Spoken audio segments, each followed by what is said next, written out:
جو لفظ آتا ہے کہ فضول خرچیاں، جو مطلب جس طرح گورنمنٹ کے شاہی خرچے ہیں، اگر ان کو ہی کم کر دیا جائے، یا بجٹ میں جب چیزیں آتی ہیں تو اپنے وہ جو اخراجات ہیں ان پہ ہی قابو پا لیا جائے. جو مراد دیتے ہیں بیوروکریٹ اور سرکاری اداروں کو یا اس طرح کی فضول خرچیوں میں، ایک عام روٹین کے مطابق جو کام ہونا ہوتا ہے اس پہ بھی لاکھوں کروڑوں روپیہ خرچ کر دیتے ہیں، مگر یہ ان کو اندر احساس نہیں، اداروں کے اندر احساس نہیں کہ یہ جو پیسہ ہے عوام کا، اس کا کوئی یوز کس طرح کرنا ہے. اگر اچھے طریقے سے گورنمنٹ پیسے استعمال کرے تو جتنے بھی بزنس مین ہیں ان کو ٹیکس دینے میں کوئی دشواری نہیں، ٹیکس دیتے ہیں.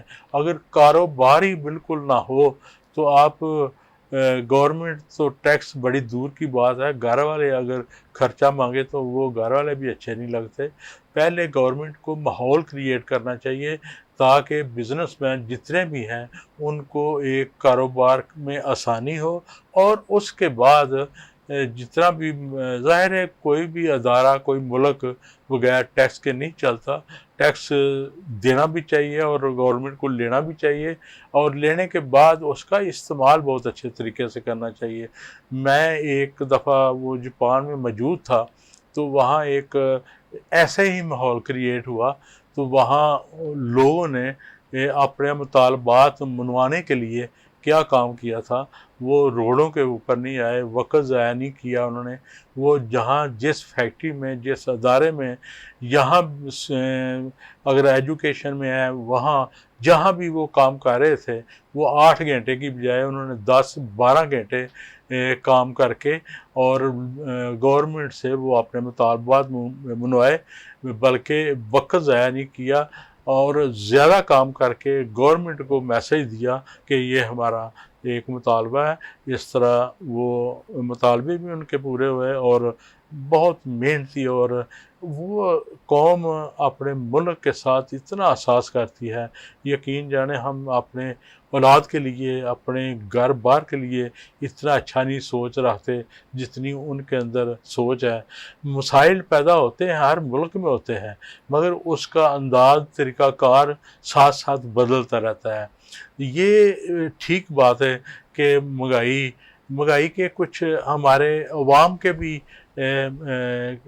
اس میں شامل ہے. جس طرح گورنمنٹ ہماری فضول خرچ ہے.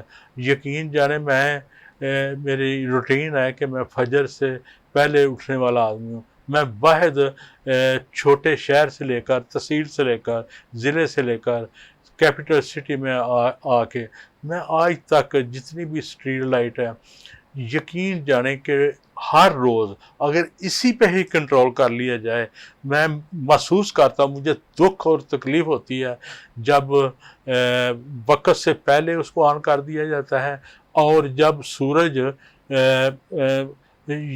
فجر کی نماز کے 3 گھنٹے بعد وہ لائٹیں آف ہوتی ہیں. میرے خیال کے مطابق 5 گھنٹے وہ لائٹیں جو ہیں پوری اسٹریٹ میں، پورے شہر میں، چھوٹے شہر سے لے کر بڑے شہر، یہ میں باہر کی بات کر رہا ہوں، اور میں اپنے گھر کی یہ بات بتاتا ہوں. ہر گھر میں یہ عورت، مرد، بچے، مختلف گھر کے اندر بہت سارے کمرے ہوتے ہیں، ادھر بیٹھتے ہیں، پنکھا آن کیا، لائٹ آن کی، وہ بند نہیں کی، اس کو اسی طرح چھوڑ دیا، دوسرے کمرے میں گئے، تیسرے میں گئے، اسی طرح وہ مس یوز ہوتی ہے. 70% گھروں میں بجلی کا ضائع ہوتا ہے، باہر روڈ میں ہوتا ہے. اور پھر میں ایک ہاتھ جوڑ کے اپنے جتنے بھی بزنس مین ہیں ان کو ایک میسج دیتا ہوں، خدا کے لیے فجر کی نماز کے فوراً بعد 8 بجے سے لے کر شام 8 بجے تک 12 گھنٹے آپ بزنس کریں، محنت کریں، اور یہ جو رات کے 12 بجے تک آپ فضول لائٹیں، اور یہ ملک کے اوپر یہ ہم نے بھی بوجھ ڈالا ہوا ہے، عوام نے بھی ڈالا ہے، گورنمنٹ نے بھی ڈالا ہے، تو یہ پیسہ کہاں سے آئے گا، کس سے نکالیں گے؟ ہمیں ہر ایک کو اپنا اپنا رول ادا کرنا ہوگا، تب جا کے ملک میں تبدیلی آئے گی. ٹھیک ہے. اچھا غلام مصطفیٰ صاحب، آپ بتائیے کہ تاجر برادری نے ایک یہ مطالبہ کیا ہے کہ یہ جو ہے چاہے وزیر اعظم ہیں، وزیر اعلیٰ ہیں، یا جو جتنے بھی وزراء ہیں، ان سب کو جو ہے کرٹس گاڑی دی جائے استعمال کرنے کے لیے، بڑی گاڑیاں ان سے واپس لی جائیں، اور جتنے بھی ان کو جو فری بجلی ہے، گیس ہے، پیٹرول ہے، یہ تمام سہولیات جو ہیں ان سے واپس لی جائیں. تو اس بارے میں آپ کا کیا خیال ہے کہ ایسا ہو سکتا ہے، ممکن ہے ایسا؟ دیکھیے ممکن ہونے کو تو سب کچھ ہو سکتا ہے. سب سے جو مین چیز ہے نا، جو ون لائن ہوں ایجنڈا ہونا چاہیے، وہ یہ ہے کہ اس ملک کے اندر ہمیں اس ملک کے لیے مخلص ہونا ہے. ہوں خواہ وہ کوئی بھی طبقہ ہو، کسان ہے، مزدور ہے، اسٹوڈنٹ ہے، وہ ہمارے علماء ہیں، وہ ہمارے سیاستدان ہیں، ہمارے حکمران ہیں. لیکن تھوڑی سی بدقسمتی سے کچھ طبقات جو ہیں وہ اپنی عیاشی کے لیے اقتدار میں آتے ہیں، اور پھر وہ اپنی وہ کسریں پوری کرتے ہیں، جو کہ عوام کو، جو محنت کش لوگ ہیں، جو برڈن ان کو اٹھانا پڑتا ہے. اب یہ جو تاشوں کا جو مطالبہ ہے، میرا خیال ہے کہ یہ حکومت کو اس پہ بڑی سنجیدگی سے بات کرنی چاہیے. بینگ پاکستانی میں بات کر رہا ہوں، نہ یہ کہ میں ایک پاکستان مسلم لیگ کاف کا چونکہ ہماری گورنمنٹ ہے. دیکھیے جو بھی ہے، ہمارے جو دو منسٹریاں ہمارے پاس ہیں، ہمارے پاس چودھری سالک صاحب کے پاس ہے مذہبی امور اور اوورسیز پاکستانی، بہت ہی اچھے طریقے سے وہ پریزنٹ کر رہے ہیں. اس کے بعد ہمارے پاس جو صنعت و تجارت ہے پنجاب کی، اور نہ سیلریاں لے رہے ہیں اور نہ ہی انہوں نے کوئی گاڑی گورنمنٹ سے لی ہے. جو باقی لوگ ہیں، میرا خیال ہے ان کو بھی ان کی تائید کرنی چاہیے. اور اس وقت جس بحران میں یہ ملک جا رہا ہے، آپ ایک مزدور کو دیکھ لیں. میں دیکھتا ہوں، بڑے ایک صنعتی شہر سے میرا تعلق ہے، میرے ساتھ ریلیونٹ رہتے ہیں، سارے ریلیٹڈ ہیں. تو جو حالات ہیں، ایک عام مزدور کے خودکشیاں ہو رہی ہیں، لوگ اپنے بچوں کو مار رہے ہیں، لوگ جو ہے وہ بیوی بچوں سمیت خودکشیاں کر رہے ہیں. تو یہ حکمرانوں کو چاہیے، یہ جو مطالبہ ہے، یہ مطالبہ تاجروں کا نہیں ہے، یہ ہر اس مزدور کا، ہر اس پاکستانی کا ہے جو پاکستان میں رہ کے دو وقت کی روٹی کما رہا ہے 24 گھنٹے. وہ ہمارا مزدور ہو، ہمارا کسان ہے، تو اس کو دو وقت کی روٹی بھی عزت کی نہیں مل رہی، وہ بچوں کو فیسز نہیں دے پا رہا، اور اس کا سارا جو بارڈن ہے، وہ جو اس کا بجٹ ہے، وہ بجلی والے لے جاتے ہیں، وہ واپڈا والے لے جاتے ہیں، وہ بل میں داخل ہو جاتا ہے. جو آج پچھلے کوئی 6 سے 7 ماہ میں سب سے جو اہم مطالبات کرنا چاہیے، وہ یہ ہے کہ آئی پی پیز کو ختم کرنا چاہیے. ان کے ساتھ جو معاہدہ ہے کہ ایک یونٹ پیدا نہیں کر رہے، اور یہ کتنا بڑا مذاق ہے. اب میں پچھلے دنوں میں، چونکہ یہ سارے جو سب کی ملی بھگت ہے، دیکھیں یہ جو آئی پی پیز پہ 2018 میں حکومت عمران خان کی تھی، پی ٹی آئی کی، تو انہوں نے کیوں اس معاہدے کو دوبارہ رینیول کیا؟ اگر آج وہ احتجاج کر رہے ہیں، یہ جتنے لوگ ہیں سب کو بیٹھنا چاہیے. میں کسی سیاستدان، کسی پارٹی پہ تنقید نہیں کرنا چاہ رہا ہوں. خدا کا واسطہ ہاتھ جوڑ کے میری اپیل ہے کہ آپ سوچیں غریب آدمی کے لیے. پاکستان ہوگا، پاکستان کا غریب مزدور ہوگا تو ملک یہ آگے چلے گا، نہ ان وڈیروں سے. یہ 2% لوگ ہیں، اگر ان کے ساتھ، یہ تو بڑی چھوٹی سی چیز ہے. اور بہت ساری چیزیں ہیں. ہمیں جو نمک کا معاہدہ ہے وہ ہمیں ختم کرنا چاہیے. ہمیں اور جتنی جو چیزیں ہیں جس کے تحت، آپ دیکھیں ایک منسٹر ہے، اس کو جو پیٹرول ہے، مجھے اچھی طرح یاد ہے، میں ٹیکسٹائل ایڈوائزر تھا، تو مجھے یہ کہتے ہوئے بڑی جو ہے نا شرم محسوس ہوتی ہے کہ ہمارا پی ایس جو ہے پیٹرول کی پرچی لے کے بیچتا تھا، لاکھوں روپیہ مہینے کا کماتا تھا. آج اس کا میں نام نہیں لوں گا، دنیا میں نہیں رہا. اسی طرح جو ان کو مراد ہے، ابھی تو لوگوں کو پتہ نہیں ہے. تاجر جو ہے نا وہ محنت کرتے ہیں، اپنی سرمایہ کاری کرتے ہیں اس ملک میں. تاجر جو برادری ہے، یہ ملک کی ریڑھ کی ہڈی ہے، ان کو سننا چاہیے. یہ میڈیسن جو ہے، یہ ہمارے ایم این ایز منسٹرز کو ملتی ہے. یہ ان کے جتنے بھی ہواری ہوتے ہیں، ان کے پی اے پی ایس، یہ کیا کرتے ہیں، وہ ایک 16,000 کا ٹیکہ آتا ہے، وہ اٹھا کے بعد 14,000 کا وہ بیچ دیتے ہیں، اور ان ملتا ہے ان کو فری میں ہے. یہ اتنی امارات ان کو دی گئی ہیں. یہ جو آج کہتے ہیں جی بڑا وہ ہے ہمارا جو پی ٹی آئی کا، جو آج جیل میں ہے، تو وہ اس نے کتنے 100% اپنی سیلری بڑھائی ہے. جبکہ ہم جس کی مثال دیتے ہیں، مجھے اچھی طرح یاد ہے کہ جب نہرو نے پہلی اسپیچ کی اپنی اسمبلی میں تو اس نے کہا کہ مجھے بڑے شرم سے یہ بات، شرم سے نہیں، مجھے یہ بڑے کہنا پڑتا ہے کہ ہمارے پاس کوئی ایسا لیڈر نہیں ہے جس کی میں مثال دوں، لیکن آج میں تمام جو ممبران کو، حکومتی لوگوں کو یہ مثال دیتا ہوں حضرت عمر فاروق رضی اللہ تعالیٰ عنہ کی، جو کہ مسلمانوں کے لیڈر ہیں، جو مسلمانوں کے قائد ہیں، حضرت ابو بکر صدیقی، حضرت عمر فاروق کی، کہ جس طرح انہوں نے اپنی زندگیوں میں کہ جتنی میری سیلری ہے اتنی مزدور کی تنخواہ اتنی میری سیلری کی جائے، تو ہم ان کے پیروکار ہیں. بڑا ہم کہتے ہیں جی ہم ریاست مدینہ بنائیں گے، 3.5 مہینے میں کیا کیا ہے؟ آج جو ہماری حکومت ہے ان کو بھی چاہیے، میں بلا شبہ کہہ رہا ہوں کہ سب ایک ہی چٹھے بٹے ہیں. ان سے میری ریکویسٹ ہے کہ خدا کا واسطہ، غریب عوام بہت بیچ چکی ہے، آپ بہت دور ہیں غریب عوام سے. اب احساس یہ اس لیے بھی نہیں کر رہے کہ ہم کون سے ان کے ووٹوں سے آئے ہیں. یہ ایک بہت بڑی بات ہے. یہ فارم 45، فارم 47، اب جو 47 کی پیداوار ہے وہ ایکسیپٹ ہی نہیں کرتی. وہ کہتی ہے کہ ہم کون سے آئے ہیں، ہمارا تو اتنا، ہم تو اوپر سے آئے ہیں، تو ہمیں عوام سے کیا لینا دینا ہے. تو یہ جو سارا سسٹم ہے اس کے اندر ایک ہمیں تبدیلی لے کے آنی ہے. عوام کی جو اصل آواز ہے وہ نمائندے آئیں، وہ کام کریں، اور دین یہ سب کچھ ہوگا. یہ مطالبہ کرتے رہیں، چھوڑیں گے وہ اپنی لیکسس گاڑیاں. یہ ابھی پنجاب میں دیکھیں کتنی گاڑیاں منگوائی ہیں.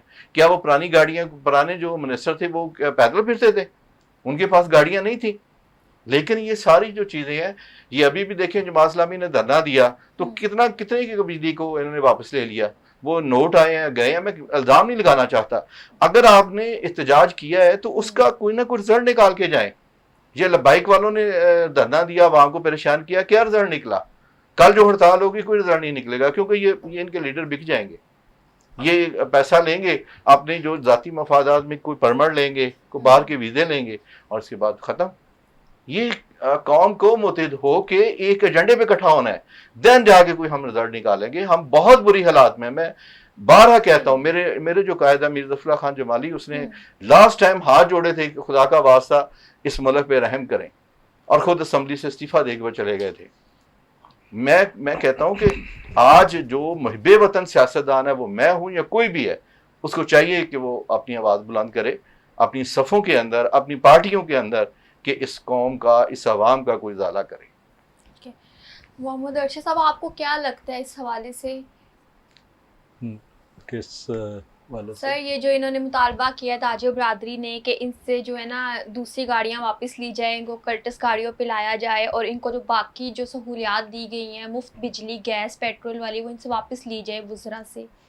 وہ تو میں نے پہلے بھی یہ بات کی ہے جی. تو میرا یہ کہنے کا مقصد یہی تھا کہ گورنمنٹ کو بھی اپنے اخراجات پہ کنٹرول کرنا چاہیے تھا.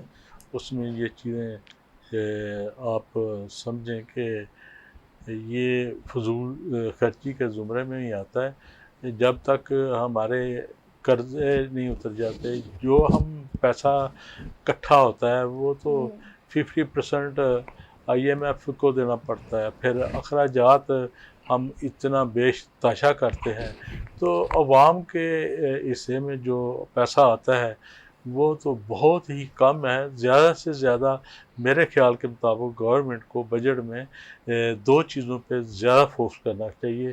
ایک تو ایجوکیشن اور دوسرا صحت پہ. اور ایجوکیشن پہ اتنا زیادہ پیسہ بجٹ رکھنا چاہیے کہ ہر چھوٹے گاؤں سے لے کے بڑے شہر تک تعلیم کا معیار ایک جیسا ہو، تاکہ سب غریب کے بچے بھی اور امیر کے بھی پڑھ لکھ کے اپنے لیے، اپنے خاندان کے لیے، اپنے ملک کے لیے ایک نام روشن کریں.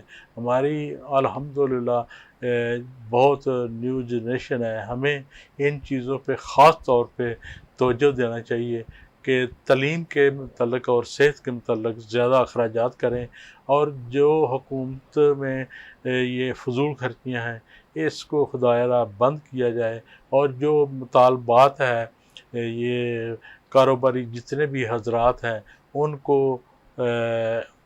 گورنمنٹ بٹھا کے اور ان کے مطالبات سنیں، اور جو جائز ہیں ان پہ نظر ثانی کریں.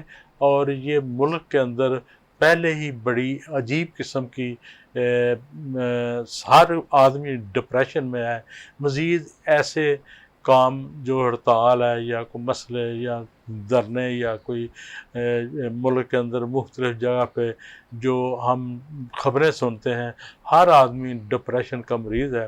تو اس کے اوپر گورنمنٹ کو خاص طور پہ توجہ دینی چاہیے، خاص طور پہ وہ لوگ جو مڈل کلاس کے ہیں، جن کو صرف آٹے اور کھانے پینے اور کپڑے پہننے کے علاوہ اور کوئی ان کی ضرورت نہیں، نہ شاہی خرچے ہیں، مگر وہ ان کو سہولتیں ایسی میسر کریں، چیزوں پہ کنٹرول کریں تاکہ غریب کے منہ میں نوالا جا سکے اور آسانی سے وہ چیزیں حاصل کر سکے. ذریعہ آمدن کاروبار تو کرنا بہت دور کی بات ہے. جتنے بھی ہمارے ہاں کاروبار کا سلسلہ چل رہا تھا، یہ عرصہ 2 سال سے تقریباً میں یہ ضرور کہہ سکتا ہوں، میں کیونکہ ایز اے بلڈر ہوں تو مجھے پتہ ہے کس ہم مراحل سے گزر رہے ہیں. جب ہم نے ایک کمرشل ہائی رائز کا نقشہ پرو کیا، بنیاد رکھی، ہم اس وقت ایک چیز کا ریٹ مقرر جو کیا ہوا تھا، وہ یقین جانیں آپ لوگ شاید میری بات پہ یقین نہ کریں، جہاں 1 کروڑ روپیہ لگنا تھا اب وہاں 3 کروڑ روپیہ بھی لگتا ہے. اور پریشانی علیحدہ ہے، جو خریدار ہیں وہ پیسے نہیں دے رہے، وہ چیز جب پیسہ نہیں آتا تو پھر آگے چیزیں نہیں ملتی، اور چیزوں کا ریٹ آئے دن یقین جانیں کوئی کنٹرول ہی نہیں ہے، نہ سیمنٹ پہ، نہ سریے پہ، نہ اور کسی. ہر تاجر جو ہے جس حال میں بھی ہے وہ پریشان ہے اور مہنگائی کی چکی میں پیس رہا ہے. تو گورنمنٹ کو جتنے بھی کاروباری حضرات ہیں ان کو ساتھ لے کر مشاورت کرنی چاہیے، بیٹھنا چاہیے. بیٹھیں گے تو حل نکل آئے گا. کوئی ایسا ایشو نہیں ہے کہ ہر گھر کے اندر بھی اگر کوئی مسائل ہوتے ہیں تو مل بیٹھ کے حل کرتے ہیں، اگر کمپنیوں اداروں کے اندر ہوتے ہیں تو مل بیٹھ کے حل ہوتے ہیں، اگر سیاسی معاملات میں کوئی مسئلے مسائل ہیں تو وہ مل بیٹھ کے حل ہوتے ہیں. تو گورنمنٹ کو بھی کاروباری لوگوں کے ساتھ، سب کے ساتھ مشاورت کے ساتھ بیٹھے اور کوئی نہ کوئی اس کا مہنگائی کا بھی حل نکلے گا انشاءاللہ. یہ مایوس نہیں ہونا چاہیے، کوشش جاری رکھنی چاہیے. میں تھوڑا سا اس بات کو آگے بڑھاتا ہوں ڈاکٹر صاحب کی، کہ انہوں نے بڑی خوبصورت بات کی کہ جو ملک کے اندر جو سب سے جو مین ہوتا ہے وہ ہوتا ہے آپ کا ایجوکیشن اور آپ کی جو ہیلتھ ہے، اس پہ توجہ دینی چاہیے. اب معذرت کے ساتھ میں نے مسلم لیگ کاف کے اندر رہ کے اس پہ احتجاج کیا کہ ہمارا جو اس ملک کا جو ہیلتھ کا بجٹ ہے وہ 27 ارب روپیہ رکھا گیا ہے، اور جو ایجوکیشن کا بجٹ ہے وہ 65 ارب ہے. اب جو ہیلتھ کا بجٹ ہے وہ اس کو ڈیوائیڈ کریں عوام کے اندر تو صرف ایک جو پتہ ہے پیناڈول کا وہ ہر ایک پاکستانی کو آ رہا ہے. اب جو ایجوکیشن ہے اس کا 65 ارب ہے. اب اس ہر ایک بچے کو صرف اور صرف 2 پینسلیں، آپ اس کی ایوریج نکال لیں. اور سب سے جو مین چیز کی ہے حکومت نے، جس پہ میرا اختلاف بھی رہا ہے، میں نے اپنی پارٹی کے اندر آواز اٹھائی ہے، کہ جو بکاری میں کہوں گا کہ بے نظیر انکم سپورٹ پروگرام کا بجٹ 600 ارب روپیہ رکھا ہے. اب جس ملک میں بکاریوں کے لیے 600 ارب ہو، ایجوکیشن کے لیے 65 ارب ہو، تو وہاں کیا آپ کو ایجوکیٹڈ قوم آئے گی؟ کے لیے رکھا گیا نا وہ بجٹ بھی. 65 جو بھی ہے اس کی کو پالیسی بنائیں. اگر وہ کرتا تو بیواؤں اتنی جو نئی جنریشن زیادہ ہے یا بیواؤں زیادہ ہے، مطلب یہ انٹرنیشنل سطح پہ ڈسکس ہوا ہے، لیکن پالیسی بنانے والے کہاں بیٹھے ہوئے ہیں کہ کیا آپ قوم کو ایک پڑھا لکھا پاکستان دیں گے، یا ایک جو بیوہ یا ایک یتیم یا ایک جو لاوارث ہے آپ ان کے پیروں پہ کھڑا کریں. پھر میں ادھر آؤں گا کہ آقا کریم صلی اللہ علیہ وسلم کے پاس ایک صحابی آتا تو فرماتا ان کے حالات ٹھیک نہیں ہے، تو ان کو مدد کرنے کے بجائے کلہاڑا اور ایک رسی خرید کے دی. یہ 600 ارب جو ہے یہ آپ ایجوکیشن پہ لگائیں، یہ آپ اسکالرشپ دیں، یہ آپ آگے لے کے جائیں قوم کے بچوں کو، تاکہ وہ ارد گرد کی جو انوائرمنٹ ہے اس پہ توجہ دے سکیں. آپ ہیلتھ پہ دیں، ہیلتھ ہمیں 27 ارب دے دیا، ایجوکیشن پہ 65 ارب دے دیا، اور جو مانگنے والے ہیں ان کے لیے 600 ارب رکھ دیا. وہ کیونکہ ان کے اپنے جو چہیتے ہیں انہوں نے اس میں سے کٹ لگانا ہے. اب کتنے لوگ ہیں؟ اب شاید آپ کے نام کا بھی ایک کارڈ بنا ہو، آپ کے وہ کون لے کے جائے گا؟ میرے نام پہ بھی ہوگا. چونکہ یہ طریقے ڈھونڈتے ہیں کہ پیسہ کہاں سے آنا ہے, کرپشن کہاں سے آنا ہے. مجھے اچھی طرح یاد ہے, میں چونکہ ایک بڑی اہم منسٹری کا ایڈوائزر بھی رہا ہوں, ٹیکسٹائل کو میں نے بڑا اپنے دور میں ہم نے اس وقت بڑا WTO نے اس کو اوپن کر دیا تھا, ورلڈ ٹریڈ آرگنائزیشن نے 2005 میں کوٹا سسٹم تھا وہ ختم ہو گیا. بڑی یہ ایک لمبی, کبھی اس پہ پورا پروگرام جو ہے کرنا چاہوں گا. تو اس کے بعد جب یہ کتنے لوگوں کی ایک ٹیکسٹائل جو ہے, ابھی میرے دوست ہیں گوہر ٹیکسٹائل کے آنر, اس کی 80 ایکڑ پہ ٹیکسٹائل مل ہے, اس کے انڈر جو ہے 14,000 مزدور کام کر رہے ہیں. یہ اس سطح پہ کیوں نہیں وہی اٹھا کے یہ جو ٹیکسٹائل کو امپروو کریں, یہ تاجوں کو موو کریں, آگے تاجوں کو لے کے آئیں. تو ہمیں سب سے جو مین چیز ہے ہیلتھ, ایجوکیشن اور اپنی انڈسٹری پہ توجہ دینی چاہیے. یہ 3 چیزیں جو ریڑھ کی ہڈی ہیں. اب صحت مند کو جب معاشرہ ہی صحت مند نہیں ہوگا تو کیا کریں گے, وہ بھی پھر ایک نہ ایک دن بھکاری بنیں گے. تو ہم اس طرف جا رہے ہیں. سر یہ جیسا ریئل اسٹیٹ ہے, تو تاجر برادری نے بھی مطالبہ کیا ہے کہ جو ریئل اسٹیٹ پہ اور جو کنسٹرکشن بزنس پہ جو ٹیکسز لگائے گئے ہیں یہ واپس لیے جائیں, جبکہ شہباز شریف صاحب نے کلیئرلی بولا تھا کہ ہم نے ابھی کافی کم ٹیکس لگائے ہیں, اگلے سال ہم اس سے کئی گنا زیادہ ٹیکس لگائیں گے ریئل اسٹیٹ پہ. تو اس بارے میں آپ کا کیا خیال ہے؟ جی میں سمجھتا ہوں کہ دیکھیں ہمارے پرائم منسٹر صاحب خود ایک بزنس مین ہے, ان کو دیکھنا چاہیے. لیکن واللہ عالم ان کی کیا سوچ ہے کہ کس طرح یہ ملک کو چلانا چاہ رہے ہیں, جبکہ ان کے مقابل دیکھیں بنگلہ دیش دیکھیں, انڈیا دیکھیں, افغانستان کہاں سے کہاں چلا گیا. مجھے یاد ہے کہ میں اسٹوڈنٹ تھا تو میں کوئٹہ گیا, تو وہاں ایک وہ تھال میں رکھ کے تو جو افغانی روپے ہیں وہ 100 کے عوض اتنے سارے کہ میں سمجھا شاید یہ جعلی کرنسی ہے. تو آج پاکستانی جو روپیہ اس سے نیچے آ گیا ہے. ان کو سوچنا چاہیے, لیکن یہ پتہ نہیں اینٹی پاکستان جو پالیسی پہ عمل کر رہے ہیں کہ اگر آپ ان پہ ٹیکسز لگاتے جائیں گے تو یہ کہاں سے امپروو ہو گئے. جیسے ڈاکٹر صاحب نے کہا کہ کل ہم جو بلڈرز ہیں, ہم جو 1 لاکھ روپے میں کام کرتے تھے آج 3 لاکھ میں. تو یہ تو بزنس مین ہے, ان کو تو اتنا نہیں, یہ 3 لاکھ میں جو تیار گھر کریں گے جو 30 لاکھ میں یا 3 کروڑ میں وہ 3.5 میں دے دیں گے. تو فرق کس کو پڑا قوم کو. اب لوگ جو انویسٹر ہے وہ بھاگ رہا ہے یہاں سے آپ کو نہیں پتا کہ ہماری 80% انڈسٹری جو ہے نا وہ ختم ہو گئی ہے. اگر یہ نعرہ لگا رہے ہیں جی ہم اگلے سال اور لگائیں گے, تو یہ جتنے تاجر ہیں یہ تو پہلے بیچارے, اور جتنے انڈسٹریل ہیں یہ تو پہلے بھاگ کے اپنی انڈسٹری جو ہے نا شفٹ کر چکے ہیں, بنگلہ دیش انڈیا میں کر چکے ہیں. تو یہ کیا کرنا چاہ رہے ہیں. ابھی مجھے بڑی اہم بات کر رہا ہوں کہ امریکن کمپنی کے ہیڈ ادھر آئے, انہوں نے کہا جی میں اتنی سستی بجلی یہاں دوں گا. جنہوں نے انرجی پارک جو 5,000 ایکڑ پہ امریکہ میں بنایا, تو انہوں نے ان کو ٹکنے نہیں دیا. اب یہ چونکہ بڑی راز کی باتیں ہیں, چونکہ یہ جو مسلط ہے ہمارے منشا گروپ اور دوسرا کہ ان کی جو IPPs ہیں وہ کہاں سے آنی تھی. ابھی بھی وہ ان پہ سب کو ڈسارڈ کر کے یا سب کو پیچھے, ابھی یہ جو سولر ہے یہ کہیں کوئی لے نہیں رہا, چونکہ اس سے اگلی جو ہے وہ آ گئی ہے. تو یہ اب پورے دنیا اس کو اٹھا نہیں رہا, وہ پاکستان میں کوڑا ہے تو ادھر آ کے ساری مینج کر رہے ہیں. یہ ٹیکسز کی بات کر رہے ہیں, یہ چند سالوں میں جو سب سے مین ان کا ہب ہے جہاں سے یہ ملک کو لوٹ کے خود اپنی جو عیاشیاں کر رہے ہیں باپڈا سے یا بجلی سے. تو جب یہ سیکٹر جو ہے, یہ جب ایک ٹائم تھا یہ ٹیلی فون پہ بھی ایسے ہی تھا, لیکن آج کوئی بھی نہیں پوچھ رہا, موبائل آ گیا, یہ چند سالوں میں یہ آ جائے گا, یہ کہاں سے کریں گے. لیکن یہ اپنی صرف ایک ہی ان کی سوچ ہے. میں ماں سے کہتا ہوں کہ یہ آج کا دن جو ہے نا وہ دیہڑی ہم نے ڈالنی کیسے ہے, آج کی دیہڑی ہماری لگنی کیسے ہے.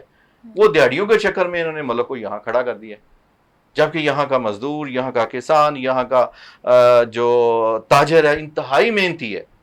ہمیں سوچنا چاہیے کہ ان سے بیٹھ کے پاکستان کی جو ذرائع آمدن ہے اس پہ توجہ دینی چاہیے, نہ ایک ٹیکسز لگاتے جائیں. تو ایک ٹائم آئے گا کہ کوئی بھی ہاتھ کھڑا کر دیں گے کہ ٹھیک ہے جی ہمیں مار دیں. تو اس وقت سے پہلے ان کو کوئی ایسی پالیسی مرتب کرنی چاہیے. اچھا ڈاکٹر صاحب آپ مجھے ذرا بتائیے کہ جو بنگلہ دیش کی عوام سڑکوں پہ نکلی کچھ دن پہلے, اور اس سے پھر جو نتائج نکلے, تو اس کے بعد پاکستانی عوام کو یہ لگ رہا ہے کہ اس طرح کی تبدیلی جو ہے پاکستان میں بھی آ سکتی ہے, اس طرح یہ اپنے اسٹوڈنٹس کو تیار کر رہی ہیں. تو اس حوالے سے آپ کو کیا لگتا ہے؟ دیکھیں کون تیار کر رہا ہے, کیا کرے گا, یہ تو کہنے کی حد تک ہے. میرا نہیں خیال، کیونکہ بنگلہ دیش ہو، انڈیا ہو، یا پاکستان یا دوسرے ملکوں میں بھی مختلف مسئلے مسائل چل رہے ہیں، تو ہمیں ہمیشہ پازیٹیو چیزوں کو لے کے آگے چلنا چاہیے اور پازیٹیو ہی سوچنا چاہیے. میں تو یہی کہوں گا کہ 25 کروڑ عوام کو ہر ایک کے اندر ایک ایسی محبت، ملک کے لیے محبت پیدا کریں، احساس پیدا کریں کہ ملک بہتری کی طرف جا سکے. ہر کوئی عوام اور سیاستدان، ملازم، جو ملازم ہے وہ اپنا وقت پورا آفس میں گزاریں. یقین جانیں کسی آفس میں آپ چلی جاؤ، ایک آدمی بھی ایک کمرے میں نہیں ہوگا، وہاں 10 سے 15 لائٹیں آن ہوں گی، اے سی اور پنکھا چل رہا ہوگا. تو بڑا دکھ ہوتا ہے، تکلیف ہوتی ہے. یہ تب چیزیں یہ ہوتی ہیں جب انسان کے اندر اساس نہیں ہے. تو میری تو یہی دعا ہے کہ ساری عوام، چاہے وہ کسی صورت میں بھی ہے، ملازم ہے یا کوئی ذمہ دار ہے یا کوئی کسی شعبے سے تعلق رکھتا ہے، ہر ایک کے اندر ملک کے لیے اساس پیدا ہونا چاہیے، تو تب جا کے تبدیلی آئے گی. مجھے ڈاکٹر صاحب کی بات سے ایک منٹو صاحب کا واقعہ یاد آ گیا. منٹو صاحب وہ لکھتے ہیں اپنی کتاب میں، چونکہ تھوڑا سا مجھے اسٹڈی کا بھی شوق ہے، کہ میں ایک طوائف میں اور ایک CSS آفیسر میں کوئی فرق نہیں ہے. تو واقعی لکھتے ہیں کہ آپ ہنس رہے ہوں گے. کہتے ہیں میں ایک دن ایک CSS آفیسر کے پاس گیا، جیسے ڈاکٹر صاحب کہہ رہے ہیں، تو اس نے 2 پیس سوٹ اور بڑا گرم اور اوپر سے اور 2 AC چلائے ہوئے اور بیٹھا ہوا ہے. اچھا میں نے اسے کہا کہ یار مطلب تم ایک AC بند کر دو اور یہ کوٹ آپ دفتر میں بیٹھے اتار دو، تو یہ تم کیوں؟ کہتا ہے میں نے کون سا بل دینا ہے، یہ تو گورنمنٹ دے گی. اچھا چلیں، کہتا میں کچھ دن کے بعد کسی دوست نے کہا جی آپ نے طوائف کا انٹرویو کرنا ہے. میں ادھر گیا تو بیوی نے 3 AC لگائے ہوئے ہیں، رضائیاں 2 اوپر، کمبل لیے ہوئے ہیں، تو سوئی ہوئی ہے وہ جو طوائف تھی. اچھا میں نے اس طوائف سے پوچھا کہ محترمہ آپ یہ 2 AC بند کر دیں، آپ نے یہ جو کمبل لیے ہوئے ہیں یہ اتار دیں. تو وہ آگے سے کہتی ہے بل کون سا میں نے دینا ہے. تو اس ملک کا یہی حال ہوگا، جیسے ڈاکٹر صاحب نے کہا کہ اس ملک کا CSS آفیسر اور ایک طوائف میں کوئی فرق نہیں ہے. وہ ایک ہی چیز سوچتے ہیں، ان کی جو سوچنے کا جو انداز ہے وہ ایک ہی ہے. وہ میں بڑے ایک دن میں ایک آفیسر کے پاس گیا، وہ 21ویں گریڈ کا ریٹائر ہو رہا. تو میں نے کہا چلیں اسے میں کر دوں. میرے دور میں وہ میرا سیکشن آفیسر رہے تھے جب میں ایڈوائزر تھا منسٹری آف ٹیکسٹائل میں. تو وہ نا مجھے چائے دی، خود بھی چائے لی، اور وہ چینی ہلا رہا ہے. تو کہتا ہے انصاری صاحب میں تو باہر شفٹ ہو رہا ہوں، بچے میرے باہر شفٹ ہو گئے ہیں، اس ملک نے کا بیڑا غرق ہو گیا، اس ملک نے کیا دیا، میں اس ملک میں رہنے کا کوئی وہ نہیں ہے جواب، میں جا رہا ہوں. اچھا غصہ مجھے بڑا چڑھا کہ آپ کو اس ملک نے کروڑوں روپیہ سیلریاں دیں، آپ اس ملک کے گھر میں رہے، آپ کے بچوں کی تعلیم، آج آپ ریٹائر ہو رہے ہیں. اور میں نے کہا جو آج تم ابھی بھی جو چینی حل کر رہے ہو یہ اس ملک کی ہے، اس ملک کے ٹیکسز کی ہے، غریب عوام کے ٹیکسز کی ہے. آپ کو شرم نہیں آتی؟ آپ کو پوچھنے والا کوئی نہیں ہے کہ آپ نے 21 سال 20ویں گریڈ میں بیٹھ کے جو جاب کیا، آپ جس سے ریٹائر ہو رہے ہیں، گریجویٹ ہی آپ نے باہر شفٹ کر دی. تو آپ اس ملک کو یہ کہتے ہوئے آپ کو شرم نہیں ہے کہ اس ملک میں کوئی حاجہ نہیں ہے، کوئی اس ملک میں رہنے کا جواز نہیں ہے؟ چونکہ بیسک تو یہ ملک آپ لوگوں نے چلانا تھا، لیکن خدا اس ملک میں پوچھنے والا کوئی نہیں ہے، اس ملک میں ان لوگوں کو کہنے والا کوئی نہیں ہے، ان لوگوں کا کوئی احتساب کرنے والا نہیں ہے. لابنگ سسٹم چلتی ہے، دھڑا سسٹم چلتا ہے، وہ سیاسی جماعت ہو یا کوئی پولیٹیکل پارٹی ہو یا بیوروکریسی ہو. ایک ہی ہماری امید ہے، وہ ہے پاک فوج. اور پاک فوج کے ساتھ کو چاہیے کہ ان کو ڈیسیجن کر کے ان کو وہ لتر مارے اور ان کو پھانسیاں دے چوکوں میں ایسے بیوروکریٹ کو کھڑے کر کے جن لوگوں نے اس ملک کو یہاں تک پہنچایا. اچھا سر، یہ جو سانحہ بلوچستان ہوا ہے، وہ مسافر بس پہ جو دہشت گردوں نے حملہ کیا ہے، یہ جو بس ایران کی طرف جا رہی تھی، تو اس کی کیا وجہ تھی یا کیوں ہوا ہے، یہ کیا لگتا ہے آپ کو؟ جی میں سمجھتا ہوں یہ جو آج کا نہیں، یہ اکثر ہمارے ساتھ ہوتا رہتا ہے. یہ ایک lobby BLA Balochistan liberation army جس نے ایکسیپٹ بھی کر لیا. یہ پہلی دفعہ نہیں، جب بھی ہمارے یہاں سے زائرین جاتے ہیں ایران کے اندر ان کے ساتھ یہی سلوک کیا جاتا ہے. ایک جو صوبائی تعصب ہے اس کو پھیلایا جاتا ہے. کبھی کوئی لیڈر اٹھتی ہے، وہ مائرنگ بلوچ ہو یا کوئی، وہ کہتی ہے جی بڑا جی ہمارے بلوچستان کے ساتھ زیادتی ہو رہی ہے، کوئی اٹھتا ہے ادھر یہ ہو رہا ہے. سب سے زیادہ جو قربانی وہ پنجاب دے رہا ہے، چونکہ بڑا بیٹا ہے پاکستان کا، اس لیے اس کو صاحب کی سننی بھی پڑتی ہے. آج یہ کر کے دیکھ لیں، یہ بلوچستان یا دوسرا چند دن ہی نکالیں گے. ہمارے بھائی ہیں بلوچ، وہاں بلوچ بھی شہید ہوئے ہیں، میں ہمارا جب پرچم جلایا گیا تو میں B A national peace council as a chairman میں نے وہاں جا کے سبز ہلالی پرچم جو ہے وہ وہاں ایک ریلی نکالی جو کہ 6 کلومیٹر لمبی تھی. مجھے دھمکیاں دی گئی. میرے وہاں لورا لائی کے اندر شہید کیا گیا، باز عادل کو شہید کیا گیا، ملک مومن خان منگل کو شہید کیا. کیوں؟ وہ امن مشن کے لیے کام کر رہا تھا. ہمارے وہاں فوجی بھی شہید ہوئے ہیں، ان کا کیا قصور ہے؟ تو یہ جو چیزیں ہیں یہ بیسک پاکستانی نہیں ہے. اینٹی پاکستان لابیز جو کام کر رہی ہیں، جو پاکستان کو نہیں چاہتی ترقی کرے، تو وہ کبھی کسی بلوچ کو خرید لیتی ہیں، کبھی کسی سندھی کو خرید لیتی ہیں. آج جو سندھ کے اندر حال ہے، وہ جو ڈاکو راج ہے، اس کے پیچھے کون ہے؟ جو کراچی کے اندر دہشت گردی ہوتی رہی ہے، اس کے اندر کون ہے؟ جو سکون تو ہے تھوڑا پنجاب کے اندر، چونکہ پنجابی جو ہے یہ غیرت مند ہے، یہ کسی کے ساتھ زیادہ بکتا نہیں ہے، خود کماتا ہے، کچھ خود کھاتا ہے. میں کسی کو نہیں کہنا چاہتا، ہمارے بلوچ بھائی ہیں. تو یہ کہہ کے کہ ان کے آئی ڈی کارڈ چیک کر کے ان کو پنجابی سمجھ کے مارنا، تو یہ آج 80% جو بلوچ ہے ان کا جو ذریعہ آمدن ہے وہ پاکستان کی وابستہ ہے. وہاں ہے کیا؟ وہاں صرف ان کی ذریعت ہے، وہ بھی بڑے بڑے سردار ہیں، وہ اپنی قوم کے ساتھ کیا کر رہے ہیں، ان کو کس طرح غلاموں کی طرح رکھ رہے ہیں. تو یہ ایک لمبی ڈبیٹ ہے. پاکستان ہے، بلوچستان ہے، سندھ ہے، KPK ہے، پنجاب ہے، یہ سب جو ایک ہمارے جیسا ایک گھر کے 4 بچے ہوتے ہیں، کمانے والے کو زیادہ کماتا ہے، کوئی کم کماتا ہے، لیکن کھاتے اکٹھا ہے. ان کا ڈائننگ ٹیبل، ان کا جو کھانے والا سسٹم ہے وہ ایک ہے. ہمیں ان جو باہر کی جو لوگ ہیں، BLA کو کون سپورٹ کر رہا ہے؟ وہ کیوں مار رہے ہیں؟ اس لیے کہ ان کے اندر جو آئے. لیکن اب وہ وقت نہیں ہے، اب نیٹ کا دور ہے، سوشل میڈیا کا دور ہے. اب ان کے کسی کھاتے میں کوئی نہیں جائے گا. اب سب کو پتہ ہے کہ پاکستان ہے تو ہم سب ہیں. اچھا ڈاکٹر صاحب، یہ آخری سوال ذرا مجھے بتائیے گا، یہ جو بلدیاتی الیکشن ڈیلے ہوئے ہیں 4 مہینے کے لیے، تو کیا وجہ ہے اس کی؟ کیا لگتا ہے آپ کو؟ مجھے تو یہی لگتا ہے کہ جو ملک کے حالات جس طرف جا رہے ہیں اور امن و امان نہیں ہے، تو یہ انہوں نے جو بھی فیصلہ کیا ہے، سوچا ہے، یہ پتہ نہیں گورنمنٹ کے مفاد میں ہے یا عوام کے مفاد میں ہے، اور کچھ اس کے پیچھے وجوہات تو ہوں گی. آپ کو کیا لگتا ہے غلام مصطفیٰ صاحب؟ دیکھیں، میں چونکہ سیاست کا طالب علم ہوں، میں سمجھتا ہوں پہلے تو اگر اس طرح کے حالات کچھ چند دنوں میں چینج تو نہیں ہوئے کہ پہلے بڑی یہاں دودھ کی نہریں بہہ رہی تھیں اور بڑے سبز ہلالی پرچم جو ہر جگہ پہ لہرائے جا رہے تھے اور بڑا پرامن سکون تھا، اور بعد میں یہ چند دنوں میں ختم ہو گیا.